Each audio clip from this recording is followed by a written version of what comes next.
زندگی کیسے گزارنی ہے۔ میرے نبی کی زندگی کا دوسرا رخ کہ بطور انسان زندگی کیسے گزارنی ہے، مرد عورت ہے، زندگی کیسے گزارنی ہے۔ پہلا رشتہ جو قائم ہوا دنیا میں وہ ہے خامد اور بیوی، حضرت آدم اور حوا کا نکاح ہوا۔ اللہ تعالیٰ نے عورت کو کمزور بنایا تو پہلے دن سے اس کو عزت اور احترام دیا تاکہ ساری زندگی اس کمزوری سے ناجائز فائدہ نہ اٹھایا جائے بلکہ اس کو عزت دی جائے۔ کہ آدم علیہ السلام کے لیے مٹی اکٹھی کی، پانی ڈالا، گوندھا اور ایک اسٹیچو بنایا اور ڈال دیا۔ جب وہ خشک ہوا اس میں روح ڈالی اور پھر وہ ننگے بدن تھے، پھر ان کو جنت کے کپڑے پہنائے اور جنت میں ڈال دیا۔ اس کائنات کا حسن بھی عورت سے ہے اور جنت کا حسن بھی عورت سے ہے۔ حضرت آدم علیہ السلام جنت میں، لیکن بابے جی دا دل ہی نہیں لگتا، کلے کلے ہی ٹرے پھر دیں۔ اب اللہ نے عورت کو بنانے کا ارادہ کیا تو اللہ ایک ڈھیر مٹی کا اکٹھا کر کے عورت کے لیے بھی بنا دیتا اور اس کا اسٹیچو بنا دیتا اور اس کو خشک ہونے دیتا، پھر اس میں روح ڈالتا، پھر اس کو کپڑے پہناتا۔ آپ حیران ہوں گے، سبحان اللہ، اللہ نے ایسا نہیں کیا۔ آدم علیہ السلام سوئے، آنکھ کھلی تو دیکھا ایک خوبصورت حسین عورت۔ یہ بات اکثر لوگوں کو معلوم ہوگی کہ یوسف علیہ السلام دنیا کے حسین ترین انسان تھے، اور یہ بات شاید کسی کو معلوم نہیں ہوگی کہ دنیا کی سب سے حسین خوبصورت عورت حضرت حوا ہے۔ حوا جن پر بڑھاپا آیا ہی نہیں، 1000 سال کے قریب زندگی گزاری، بڑھاپا نہیں آیا۔ حضرت آدم اور حوا قریب قریب عمر تھی۔ حضرت آدم کی عمر تو کتابوں میں مل جاتی ہے 1000 برس، لیکن حضرت حوا کی عمر کتنی تھی یہ کہیں پڑھنے کو ملا نہیں، اس لیے میں اندازہ کرتا ہوں کہ قریب قریب ہوگی۔ بڑھاپا نہیں آیا، بیماری نہیں آئی۔ اور حضرت حوا کو مینسز بھی نہیں آتے تھے۔ یہ عجیب بات آپ کو بتاؤں، اللہ نے اتنا جنت کا ان کے اندر نمونہ رکھا۔ تو جب حضرت آدم کی آنکھ کھلی تو دیکھا ایک حسن کا پیکر، انہوں تو جنت ہی بھول گئی۔ کہنے لگے یا اللہ ہن دل ٹھریا جا کے، یا اللہ کون ہے؟ کہ تیری بیگم۔ کہ واہ جی واہ، موجاں ہی موجاں۔ تو اللہ تعالیٰ نے نکاح پڑھایا۔ سبحان اللہ، اپنے نبی کی شان دوبارہ سنو۔ تو اللہ نے کہا آدم اپنی بیگم کا مہر ادا کرو۔ تو وہ پوچھنے لگے کیا مہر ہے؟ دیکھو ایک بات سنو، مہر کسی کی بیٹی کی قیمت نہیں ہوتی۔ $1 ہو یا $1 ٹریلین ہو، بیٹی کی کوئی قیمت نہیں ہوتی۔ یہ ایک نشان ہے کہ اس بچی پر اب یہ جو خامد ہے وہ موت تک خرچہ اس کے ذمہ ہے، بیوی کے ذمہ خرچہ نہیں ہے۔ خامد کما کے لائے گا اور اپنی بیگم کو کھلائے گا، اور بیوی گھر کی ذمہ داری نبھائے گی۔ تو خیر وہ الگ بات چلی جائے گی۔ اللہ تعالیٰ نے کہا کہ مہر ادا کرو۔ کہا جی کیا مہر ہے؟ تو میرے اللہ نے کہا تیری نسل میں میرا آخری نبی آئے گا، اس پہ ایک دفعہ درود پڑھ دے، یہ مہر ہے۔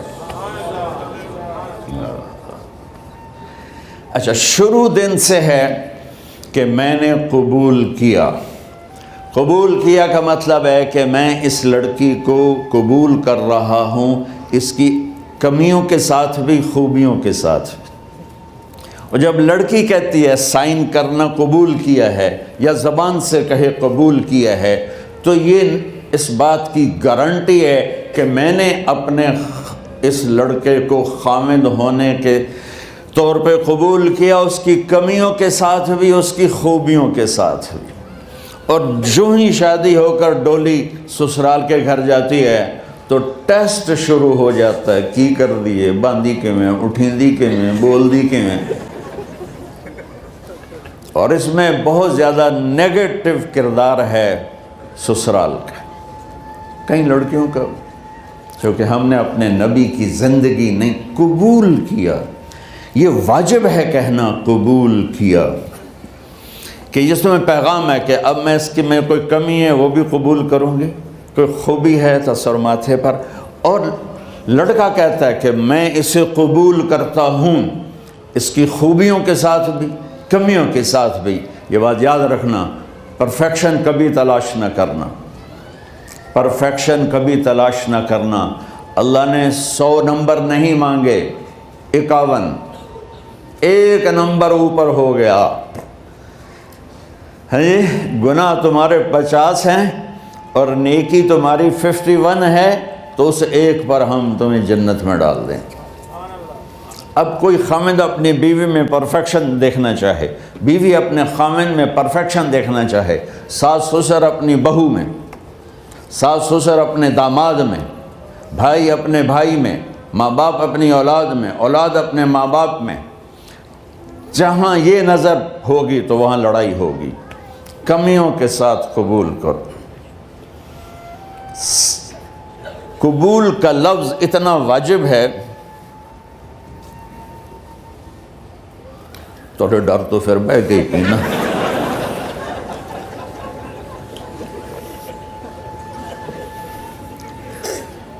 قبول کا لفظ اتنا ضروری ہے کہ اس کے بغیر نکاح ہی نہیں ہوتا۔ میں یہ کئی جگہ لطیفہ سنا چکا ہوں، اور واقعی قصہ بھی ہے، ایسے لطیفہ نہیں ہے۔ میرے دوست ہیں، ذمہ دار ہیں اچھے، تو ان کے گاؤں کا ایک بچہ چھوٹی عمر میں بسوں پہ جا کے نا وہ جاب پہ لگ گیا، تو اس کا کام ہوتا ہے بس کو صاف کرنا، ڈرائیور کو چائے پلانا، اور جہاں کہیں رش ہو تو اس کو ڈائریکشن دینا، استاد جی کٹ لو، استاد جی آن دیو، استاد جی جان دیو، تو یہ اس کا محاورہ بن جاتا ہے۔ اب اس کا نکاح ہوا تو مولانا صاحب نے کہا بھائی عبد الرحمن، میں فرضی نام لے رہا ہوں، نام مجھے اس کا یاد نہیں، عبد الرحمن زینب بنت اسلم نو تیرے نکاح دیتا 500 مہر تو قبول کیتا؟ تھوڑی دیر سوچ کے کہندا جی آن دیو۔ اس نے ساری زندگی آن دیو ہی سیکھا تھا، تو اس کے بھائی نے اس کو نہیں ماری، تو کہنے لگا جی جان دیو۔ مولانا صاحب نے کہا آن دیو جان دیو نال کم نہیں بننا، تو آگا میں قبول کیتا۔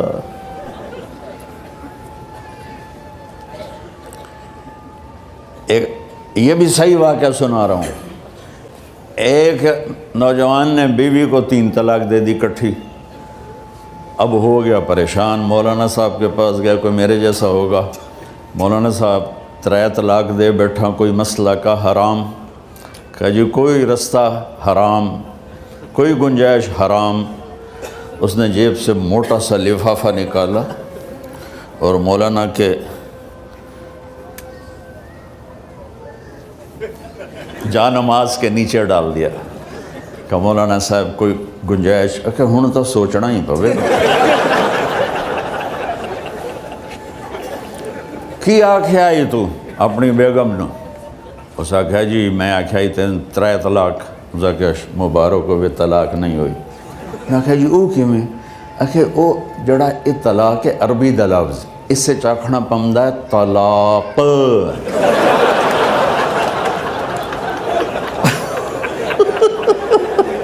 یہ آپ کو صحیح واقعہ سنا رہا ہوں۔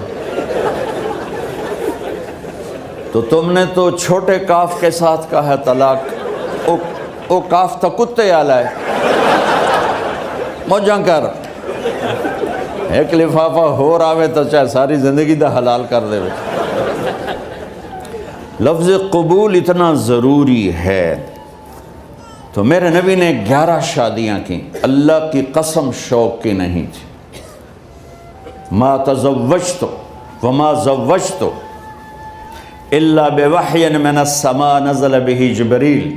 کہ لوگوں سن لو میری بات غور سے، مجھے عورت کی کوئی رغبت نہیں ہے، میں نے جہاں شادی کی، جہاں بیٹی کی شادی کی، پہلے اللہ نے آسمان سے جبریل بھیج کے حکم دیا، پھر میں نے قدم اٹھایا۔ تو پہلا رشتہ خامند اور بیوی ہے جو اس کائنات میں جڑتا ہے۔ یہ دنیا کا سارے رشتوں میں نمبر 1 رشتہ ہے، سب سے خوبصورت رشتہ ہے، سب سے اہم رشتہ ہے، سب سے بڑا رشتہ ہے۔ والدین کے لیے چند آیات ہیں، اولاد کے لیے چند آیات ہیں، بہن بھائیوں کے لیے چند آیات ہیں، خامند اور بیوی کے لیے سینکڑوں آیات ہیں، سینکڑوں۔ تو اگر آپ اپنے گھروں میں کامیابی دیکھنا چاہتے ہو، اپنے گھر کو ہاؤس کی بجائے ہوم دیکھنا چاہتے ہو، خوشی کا اگر آپ اسے گہوارہ بنانا چاہتے ہو، اللہ کی قسم ڈگریوں سے نہیں ہوگا، محبت سے ہوگا۔ میرے نبی سے پوچھا گیا یا رسول اللہ اسلام کا سب سے مضبوط عمل، نہیں، میرے نبی نے سوال کیا، بولو بھائی اسلام کا سب سے مضبوط عمل کیا ہے؟ صحابہ نے کہا نماز۔ نہیں، سبحان اللہ، ابھی میں نماز کی کتنی اہمیت بتا چکا ہوں۔ انہوں نے عرض کیا جہاد، آپ نے فرمایا نہیں۔ تو صحابہ نے عرض کیا روزہ، آپ نے فرمایا نہیں۔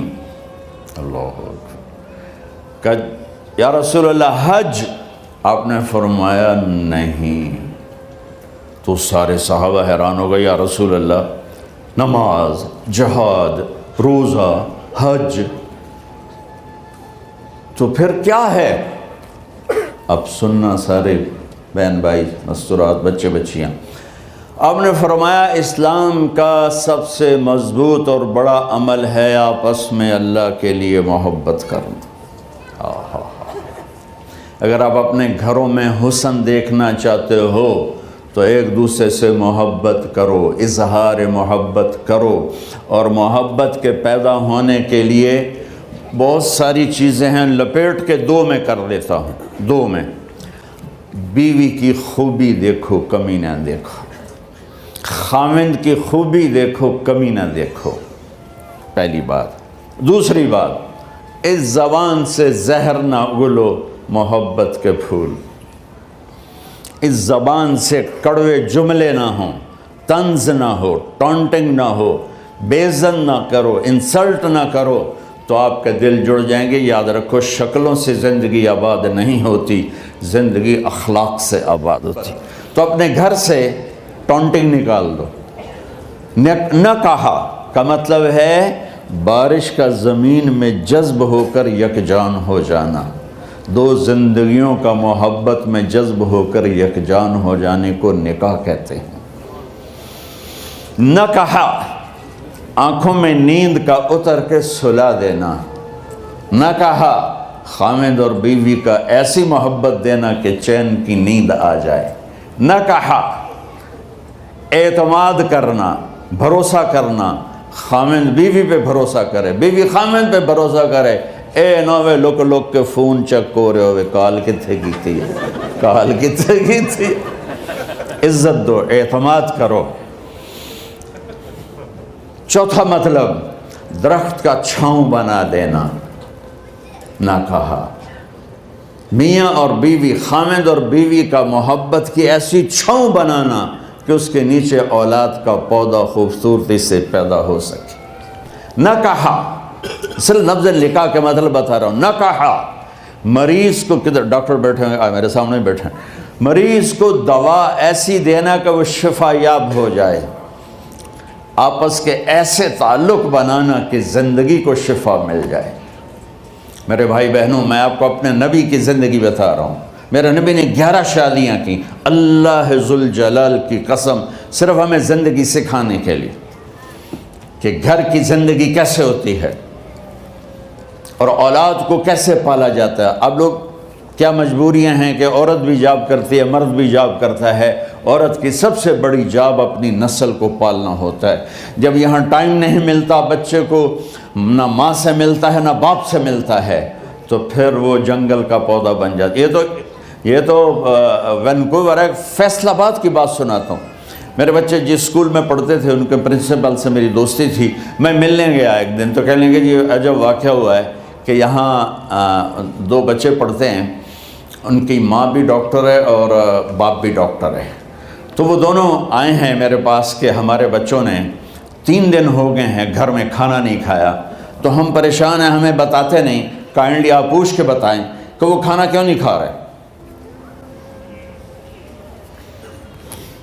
ایک باری کر کے بھی دکھا دو.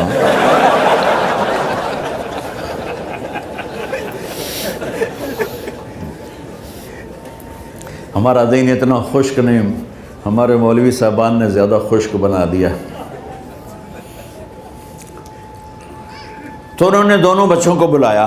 سننا، سارے فیملیز بیٹھے ہو جہاں میں فیملی کی زندگی کو فوکس کر کے نبی سے جوڑ کے بتا رہا ہوں، طارق جمیل کے تجربے نہیں بتا رہا.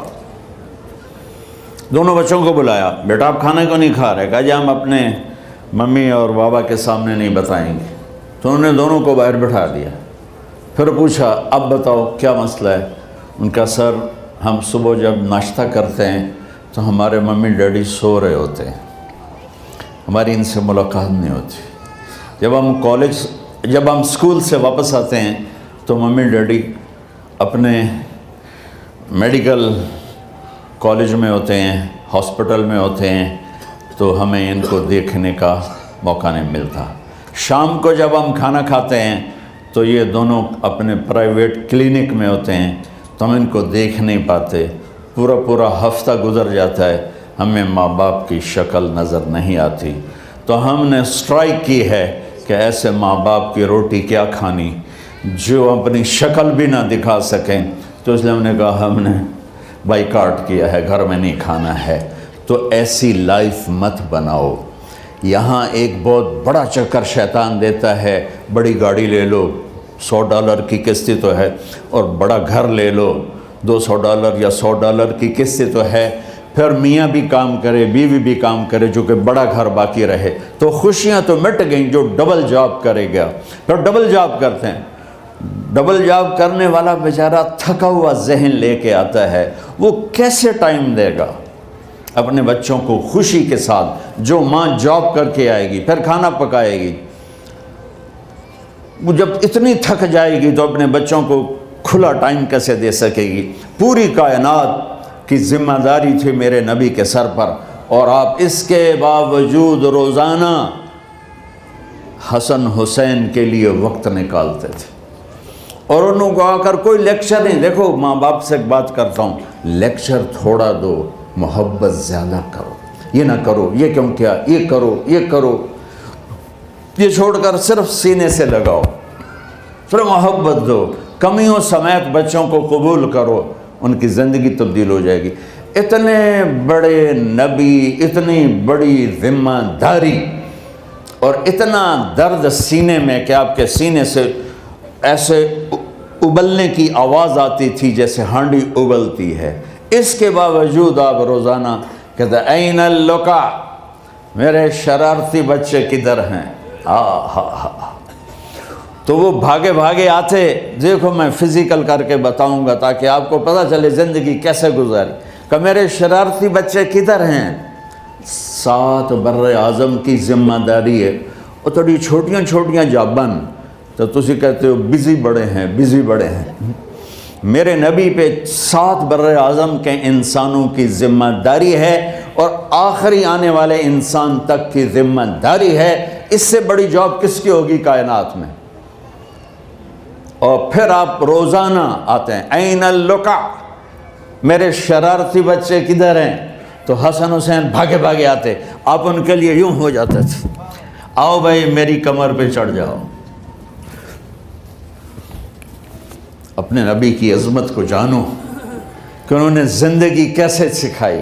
چاند کے 2 ٹکڑے کر دینا کوئی معمولی بات ہے، آسمان چیر کے چلے جانا معمولی بات ہے، ایک زندگی سکھا کے جانا سب سے بڑی بات ہے. کتنی اولادیں برباد ہو گئی ماں باپ کی وجہ سے،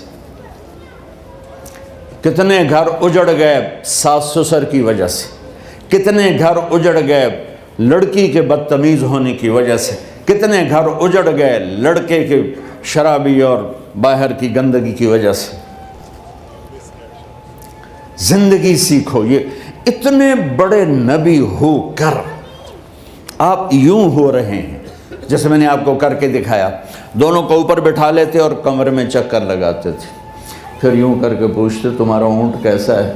سبحان اللہ. پھر دونوں کو اتار دیتے اور اپنی نواسی زینب، جن کو حضرت علی کی وراثت ملی کس کی؟ علم کی، فصاحت اور بلاغت کی۔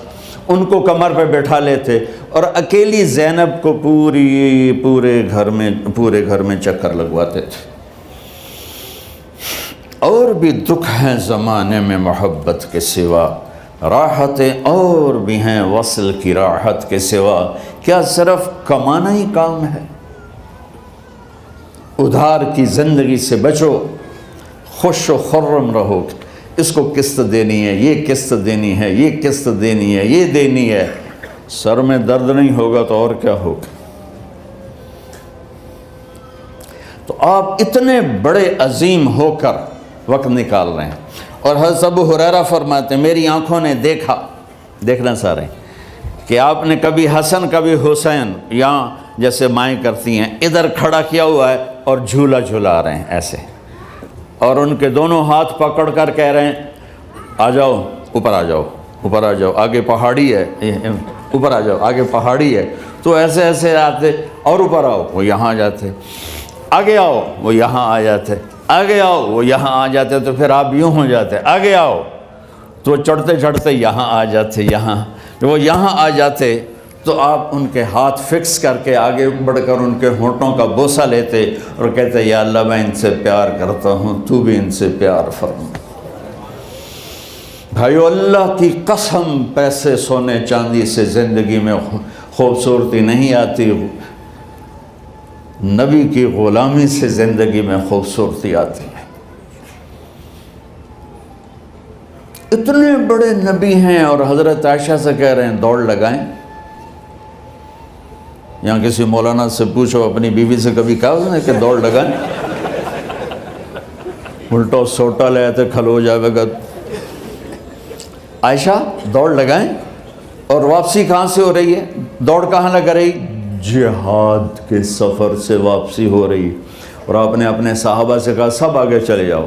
جب سارے آگے چلے گئے اور کوئی نظر نہیں آ رہا تو آپ نے کہا عائشہ آؤ دوڑ لگائیں۔ تو حضرت عائشہ کہتے ہم نے دوڑ لگائی تو میں آگے نکل گئی لیکن ابھی پیچھے رہ گئے۔ کچھ سال گزرے تو پھر ہم سفر سے واپس آ رہے تھے تو آپ نے صحابہ سے فرمایا سب آگے چلے جاؤ، چلے گئے۔ آپ نے کہا عائشہ دوڑ لگائیں؟ کہ یہ لگائیں۔ کون دنوں میں ذرا موٹی ہو گئی تھی تو پھر اللہ کے نبی آگے نکل گئے، میں پیچھے رہ گئی۔